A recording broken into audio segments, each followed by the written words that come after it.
Hello दोस्तों, N V परीक्षा के ऑफिशियल यूट्यूब चैनल में आपका फिर से एक बार स्वागत है। और मैं आपके सामने पर्यावरण का नया लेक्चर लेके आया हूं। तो जो लास्ट लेक्चर में हमने पढ़ लिया था कि खाद्य संरक्षण किस प्रकार से किया जाता है ना, क्यों करना जरूरी है, क्या क्या उसके सिद्धांत होते हैं, किस प्रकार से उसमें नष्टीकरण हो सकता है ना, और कौन कौन से सूक्ष्म जीव होते हैं, ये सब हम लोग लास्ट वीडियो में अपने पढ़ चुके हैं, है ना। मैं आपको पूरी तरीके से बता चुका हूँ कि कौन कौन से कारक होते हैं या कौन कौन से सूक्ष्म जीव होते हैं जो क्या करते हैं, हमारे खाद्य संरक्षण को नष्ट करने में सहायक होते हैं। ठीक है, आज मैं बात करूंगा कि खाद्य जो हमारा संरक्षण है उसको किस तरीके से किया जाना चाहिए या उसकी विधियां कौन कौन सी हैं। तो आज हम बात करेंगे खाद्य संरक्षण की विधियां, है ना, खाद्य संरक्षण की विधियां।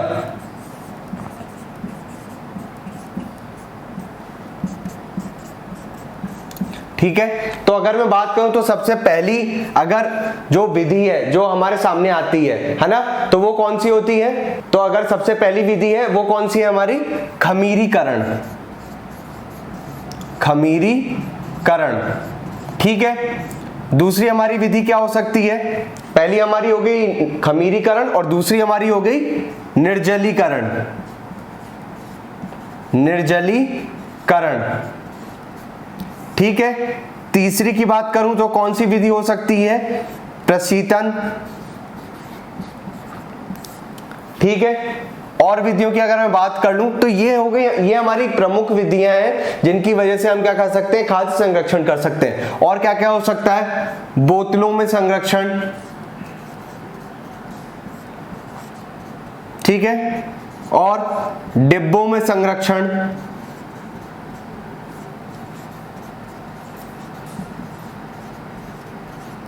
और जैम जेली बनाकर संरक्षण, जैम या जेली बनाकर संरक्षण। तो मुख्यतः ये 6 विधियां हैं जिनकी वजह से या जिनके बेस पे क्या किया जाता है, खाद्य संरक्षण किया जाता है। ठीक है, हम एक एक करके सारी विधियों के बारे में पढ़ेंगे। ठीक है दोस्तों, तो चलिए हम स्टार्ट करते हैं हमारी सबसे पहली विधि जो है हमारी खमीरीकरण। देख लेते हैं कि खमीरीकरण क्या होता है। चलिए दोस्तों, तो हम बात करते हैं हमारे खमीरीकरण, या जिसे मैं कह सकता हूं फर्मेंटेशन। इंग्लिश में क्या कहते हैं इसको, फर्मेंटेशन, है ना। ये एक प्रोसेस होता है। इसमें क्या होता है कि जो बार्ली है ना, या जौ, मतलब अगर मैं बात करूं जौ, आपने सुना होगा, या बार्ली, तो क्या किया जाता है, बार्ली या जौ को खमीर करके इसको बियर में परिवर्तित किया जाता है ना, जिससे इसका संग्रह किया जा सके। ठीक है, इसी प्रकार अंगूर का जो जूस रहता है उसको भी संरक्षित करके क्या वाइन में परिवर्तित किया जाता है। इसी प्रकार अंगूर के जूस को भी वाइन के रूप में संरक्षित किया जाता है। और क्या क्या चीजें इसमें ध्यान में रखने वाली हैं, तो जो लैक्टिक अम्ल होता है वो क्या करता है, दूध को दही में परिवर्तित कर देता है, इस तरीके से वो उसको संरक्षित करता है। तो आपको ध्यान में रखने वाली चीज क्या है खमीरीकरण में, कि इसमें क्या होता है कि किसी भी चीज में, तो इसमें आपको ध्यान रखने वाली चीज क्या है कि खमीरीकरण में किसी भी चीज में क्या किया जाता है, लैक्टिक अम्ल का जो भी स्तर है उसको बढ़ा दिया जाता है, जिस वजह से क्या हो, उसमें खमीर उत्पन्न हो सके, है ना। इसके सबसे अच्छे उदाहरण हम देख सकते हैं कि इसका प्रयोग काय के लिए किया जा सकता है, जैसे इसका प्रयोग चीज बनाने में किया जा सकता है, मार्मलेड बनाने में किया जा सकता है, इसका प्रयोग वाइन बनाने में किया जा सकता है, बियर बनाने में किया जा सकता है, दही बनाने में किया जा सकता है। तो जो हमारा खमीरीकरण है या फर्मेंटेशन है वो इस प्रकार से हमारी इस विधि या मतलब खाद्य संरक्षण की इस प्रकार से क्या करता है, खाद्य को सुरक्षित करता है, जो हमारा भोजन है उसको इस तरीके से वो संरक्षित लंबे समय तक कर सकता है। ठीक है, तो ये तो हो गई हमारी खमीरीकरण या फर्मेंटेशन की बात। ठीक है, अब हम बात करते हैं निर्जलीकरण की। अगर निर्जलीकरण की बात करूं तो इसको इंग्लिश में क्या कहते हैं, एनहाइड्रेशन। ठीक है, क्या कहा जाता है इसको, एनहाइड्रेशन कहा जाता है या निर्जलीकरण कहा जाता है। अब देखिए इसमें नाम से ही समझ में आ रहा है, अगर मैं नाम में अलग अलग करूं, निर्जलीय मतलब जो भी हमारा खाद्य पदार्थ है उसमें क्या करते हैं हम लोग, जल की कमी करते हैं, है ना। करण, करण मतलब करना, ठीक है। तो इसका मुख्य उद्देश्य क्या रहता है कि जैसा कि आप सभी जानते हैं कि अगर खाद्य सामग्री में पानी की मात्रा ज्यादा होगी तो क्या होगा, उसमें सड़ने वाले जो भी जीवाणु है, विषाणु है, उनकी मात्रा बढ़ जाएगी और वो क्या कर देंगे, हमारी खाद्य सामग्री को सड़ा देंगे या खराब कर देंगे, है ना। तो सबसे पहली चीज हमें क्या ध्यान में रखी जाती है, हम क्या ध्यान में रखते हैं कि ऐसी चीजों से हमें, किस चीज से हमें, सबसे पहली चीज जो हम ध्यान में रखते हैं कि हमें खाद्य पदार्थों में सबसे ज्यादा इंपॉर्टेंट क्या है कि जल की जो भी अति में मात्रा है उसको क्या करना है, कम करना है, जिस वजह से इसमें जो भी सड़ाने वाले जो भी जीवाणु या विषाणु हैं वो किसी प्रकार से हमारे खाद्य पदार्थ में नहीं लग सकते, है ना, नहीं लग जाए। इसलिए हमें क्या करना है, निर्जलीकरण करना चाहिए। इसमें क्या किया जाता है, तो देखिए दोस्तों, इसमें क्या किया जाता है कि अधिकतर जो भी खाद्य पदार्थ है उनको अधिक तापमान में या सूर्य की रोशनी में रखा जाता है, जिससे क्या होता है कि जो भी उनमें मौजूदा जल रहता है वो क्या होता है, वाष्प हो जाता है ना, वेपर में कन्वर्ट हो जाता है, जिस वजह से क्या होता है कि वो वापस अपने नेचुरल रूप में आ जाते हैं, जिस वजह से उसमें सड़ने वाले जितने भी जीवाणु या विषाणु में क्या हो जाते हैं, कम हो जाते हैं। तो निर्जलीकरण अक्सर किन चीजों में किया जाता है, निर्जलीकरण उन चीजों में किया जाता है जहां पे हमारा जो पानी की मात्रा है वो ज्यादा है और वहां पे हमारा भोज्य पदार्थ सड़ने की अगर किसी प्रकार की कोई भी चांसेस बन रहे हैं तो वहां पे निर्जलीकरण की विधि अपनाई जाती है ना। आपने अक्सर इसका एक एग्जांपल मैं आपको दे सकता हूं, जैसे गेहूं है ना, गेहूं को जब हम पानी देते हैं लेकिन जब वो सूर्य की रोशनी में आता है तो क्या होता है कि गेहूं पकने, मतलब जब वो सूर्य की रोशनी में से पक जाता है तो उसने अपनी आंतरिक जो भी जल की स्थिति थी उसको भी पूरी तरीके से बदल दिया और उस वजह से क्या हुआ कि जो उसमें शर्करा रूपी या अन्य प्रकार के कोई भी कार्बोहाइड्रेट्स का परिवर्तन हो रहा है, फॉर्मेशन हो रहा है, तो वो क्या होता है, लंबे समय तक उसमें रह आता है। इस वजह से निर्जलीकरण या एनाइड्रेशन एक बहुत ही प्रमुख विधि है जिस वजह से हम लोग खाद्य संरक्षण कर सकते हैं। तो इसका मुख्य उद्देश्य क्या है कि जल की अधिकता को नाश करना या समाप्त करना, है ना, नाश या समाप्त करना। जो भी जल की अधिकता है किसी ऐसी खाद्य सामग्री में जिसमें सड़ने का हमें खतरा है तो उसमें जल अधिकता को नाश करना, उसका समाप्त कर देना क्या कहलाता है, हमारा निर्जलीकरण या एनाइड्रेशन कहलाता है। तो सिंपल टर्म्स में देखा है, निर्जलीकरण कर देना मतलब किसी भी खाद्य सामग्री को जल से हटा देना या उसमें जो भी जल की वजह से होने वाली सड़न है उसको मिटा देना या हटा देना क्या कहलाता है, हमारा निर्जलीकरण कहलाता है। ठीक है, चलिए हम बढ़ते हैं हमारे तीसरे विधि की ओर कि देख लेते हैं हमारी तीसरी विधि क्या है। तो दोस्तों जो हमारी तीसरी विधि है वो है प्रशीतन। ठीक है,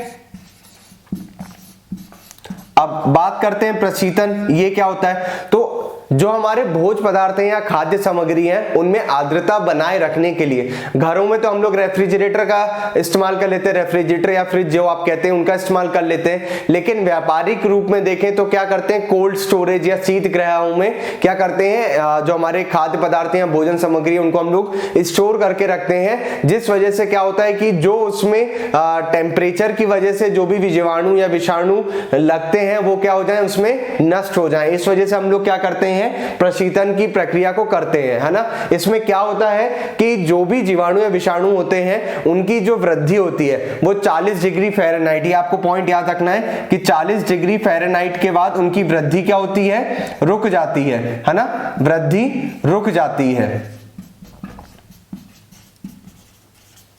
तो जीवाणु या विषाणु जो होते हैं उनकी 40 डिग्री फ़ारेनहाइट के बाद वृद्धि रुक जाती है, इसलिए क्या किया जाता है, ये जितने भी हमारे खाद्य पदार्थ हैं इनका प्रशीतन किया जाता है ना, इनको अलग अलग टेम्परेचर में रखा जाता है जिस वजह से इसमें जो वो वाले पदार्थ हैं जो खाने को खराब कर सकते हैं वो उस प्रकार से उनकी बढ़ोतरी ना हो पाए। ठीक है, अब बात कर लेते हैं कि प्रशीतन किन किन प्रक्रिया से किया जा सकता है। तो ऐसे कई कारक हैं जिनकी वजह से हम प्रशीतन कर सकते हैं। जैसे अगर मैं बात करूं तो सबसे पहली बात आती है गहरी प्रशीतन की।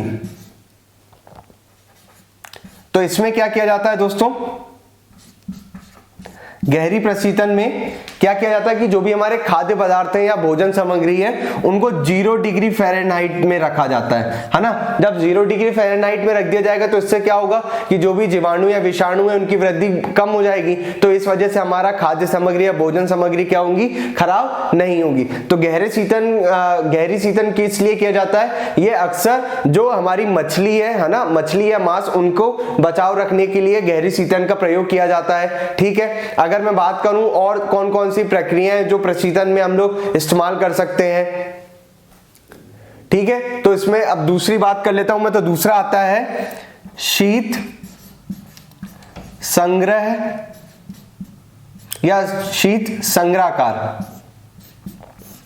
ठीक है, शीत संग्रहकार। तो इसमें क्या किया जाता है दोस्तों, तो इसमें जो हमारी खाद्य सामग्री या भोज पदार्थ है उसको 0 डिग्री फ़ारेनहाइट से लेके 30 डिग्री फ़ारेनहाइट तक रखा जाता है। मतलब इसमें जो भी खाद्य पदार्थ या भोजन सामग्री है उसको 0 डिग्री फ़ारेनहाइट से लेके 30 डिग्री फ़ारेनहाइट तक रखा जाता है। इसमें आप बहुत सारे मतलब फल सब्जी भी देख सकते हैं, मतलब मछली, अंडा, मांस, ये सब भी चीजें इसके अंतर्गत रखी जाती हैं। तो जो हमारा शीत संग्रहकार है इसमें बहुत सारी विविध चीजें हम लोग रख सकते हैं जिससे हमारा भोज पदार्थ या खाद्य सामग्री किसी प्रकार से दूषित ना हो, है ना। ये तो हो गई शीत संग्रहकार की बात। और बात करें और कौन कौन से प्रकार होते हैं, तो अगर मैं और इसके प्रकार की बात करूं, है ना, इसको हम लोग ए मान लेते हैं, ये बी हो गया। तो सी में अगर बात करूं तो ये शीत संग्रहकार था। अब आता है चिल संग्रहकार। ठीक है, चिल संग्रहकार। अब चिल संग्रहकार की बात किया तो इसमें क्या होता है दोस्तों, इसमें भोज सामग्री या खाद्य पदार्थों को 32 डिग्री फ़ारेनहाइट से लेके 45 डिग्री फ़ारेनहाइट तक रखा जाता है। ठीक है, अब ये चीज क्या ध्यान में रखने वाली है, यहाँ पे ध्यान में रखने वाली है कि जैसे 40 डिग्री फ़ारेनहाइट पर वृद्धि रोक दी जाती है ना, इनकी वृद्धि रुक जाती है। लेकिन अगर हम 32 डिग्री से 45 डिग्री फ़ारेनहाइट पे रख देंगे तो कुछ ऐसे जीवाणु होंगे जो यहाँ पे बढ़ आएंगे। लेकिन यहाँ पे ध्यान रखने वाली चीज ये है कि जो जीवाणु की वृद्धि 40 डिग्री फ़ारेनहाइट पे रुक जाती है उनको तो 40 से नीचे ही रखा जाता है। लेकिन कुछ ऐसे भोज पदार्थ होते हैं या खाद्य सामग्री होती है जिनको थोड़ी बहुत तापमान की भी जरूरत रहती है, तो उसको हम लोग 45 डिग्री फ़ारेनहाइट पे रखते हैं और इसलिए वहां पे चिल संग्रहकार का इस्तेमाल किया जाता है ना। वहां पे हम लोग गहरी प्रशीतन या शीत संग्रहकार का इस्तेमाल न करते हुए चिल संग्रहकार का इस्तेमाल करते हैं। ठीक है, और इसमें एक सबसे महत्वपूर्ण जो होता है वो होता है गैस संग्रहकार। अब बात करते हैं गैस संग्रहकार क्या होता है दोस्तों। तो गैस संग्रहकार में क्या होता है कि जो भी हमारे कच्चे या अधपक्के जो हमारे भोज पदार्थ है उसमें क्या किया जाता है, कार्बन डाइऑक्साइड एक गैस रहती है, ये आपको ध्यान में रखना है कि CO2 जो गैस है हमारी, है ना, कार्बन डाई ऑक्साइड, ये जो हमारी गैस रहती है इसको क्या किया जाता है, प्रकाश की वजह से, प्रकाश की मदद से इसको उनमें छोड़ा जाता है, जिस वजह से उसमें कोई भी जीवाणु या विषाणु ना लगे और उनका जो अधपक्के और वो जो जिस भी रूप में है वो उसी रूप में रहे, किसी प्रकार की उनमें किसी प्रकार की कोई भी सीडन ना हो या किसी प्रकार से वो पके नहीं। तो इस तरीके से गैस संग्रहकार भी एक बहुत ही उपयोगी एक विधि है जिसकी वजह से हम लोग क्या कर सकते हैं, हमारे खाद्य पदार्थ या भोजन सामग्री को संरक्षित रख सकते हैं। ठीक है, तो ये तो हो गई हमारे प्रशीतन के अंदर हमने पढ़ लिया गहरी प्रशीतन, शीत संग्रहकार, चिल संग्रहकार और गैस संग्रहकार। ठीक है, जिसमें ध्यान रखने वाली चीज क्या थी कि गहरी प्रशीतन में 0 डिग्री फ़ारेनहाइट पे रखा गया था। ठीक है, शीत संग्रहकार पे 0 डिग्री फ़ारेनहाइट से 30 डिग्री फ़ारेनहाइट पे रखा गया था। हमारे चिल संग्रहकार में 32 डिग्री फ़ारेनहाइट से 45 डिग्री फ़ारेनहाइट, और हमारी गैस संग्रहकार में कार्बन डाइऑक्साइड गैस का इस्तेमाल किया जाता है ताकि हमारे जो अधपक्के और कच्चे जो हमारे फल है ना वो क्या हो, किसी प्रकार से दूषित ना हो। तो ये तो हो गई वो प्रमुख विधियां जिनके बारे में हम लोग बात कर लिए हैं। अब हम लोग बात करते हैं कुछ और इनकी विधियां जो मैंने लिखी थी 4, 5 और 6 नंबर पे, उनके बारे में भी एक बार हम लोग नजर दौड़ा लेते हैं। जैसे मैंने आपको बताया था, उसके बाद क्या बताया था, बोतलों में संरक्षण, है ना, बोतलों में संरक्षण, ठीक है। अब बोतलों में संरक्षण किस तरह से किया जा सकता है, तो बोतलों में संरक्षण इस प्रकार किया जाता है कि जो हमारा भोज्य पदार्थ है उसको हम जैम या जेली के रूप में परिवर्तित करके उनको क्या करें, स्टोर कर लें बोतलों में, है ना। तो जब हम बोतलों में स्टोर कर लेते हैं तो उससे क्या होता है, हमारे खाद्य पदार्थों की क्या होती है, संरक्षण हो सकता है। ठीक है। इसी प्रकार अगर मैं बात करूं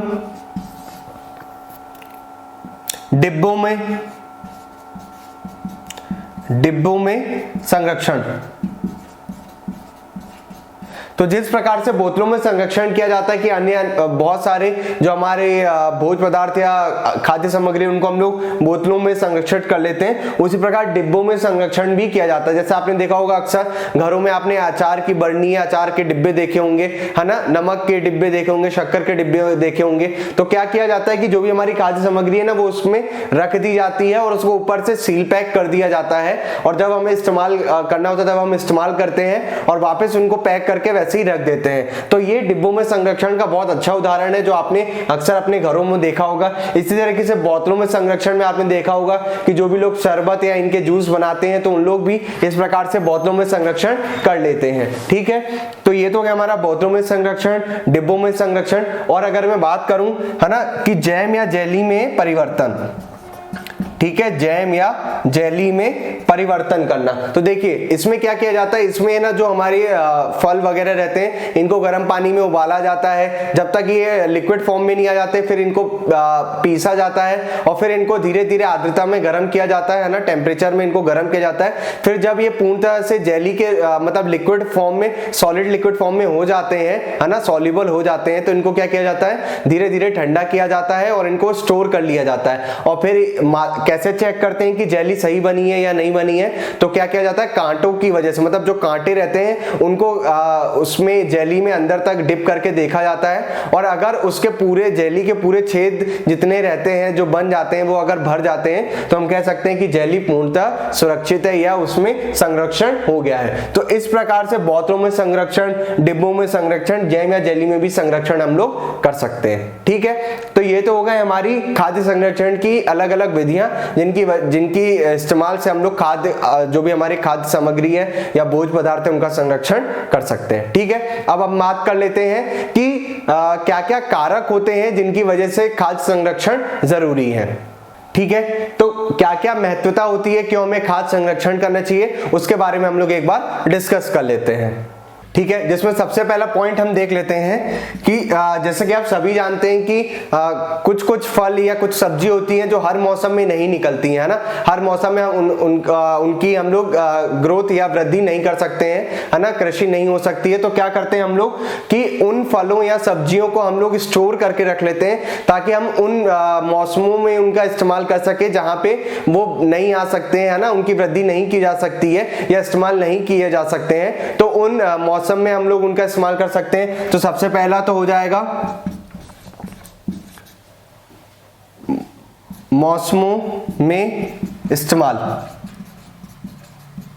मतलब विभिन्न मौसमों में इस्तेमाल, अलग अलग मौसमों में हम लोग इस्तेमाल कर सकते हैं। जैसे अब आम की ही बात करें तो गर्मी आ गई है, तो गर्मी में आम का सबसे ज्यादा हम लोग भक्षण करते हैं, सबसे ज्यादा आम लोग खाने की महत्वाकांक्षा रखते हैं। लेकिन वही अगर ठंड आ जाती है तो आम मिलना बंद हो जाते हैं, क्योंकि आम तब नहीं उग सकते हैं, ना, आम तब नहीं पकाए जा सकते हैं। तो क्या होता है कि अगर हम लोग अभी से स्टोर कर लें, जो कोल्ड स्टोरेज वाले रहते हैं या जो स्टोरेज प्लांट वाले रहते हैं, उन लोग क्या करते हैं कि आम इन सबको स्टोर करके रख देते हैं। जब वो मौसम आएगा तब हम आम को मार्केट में ले आएंगे कि आम की फसल को उस समय हम लोग आम लोगों के सामने रख सकते हैं। ठीक है। ये तो हो गया विभिन्न मौसमों में इस्तेमाल करना।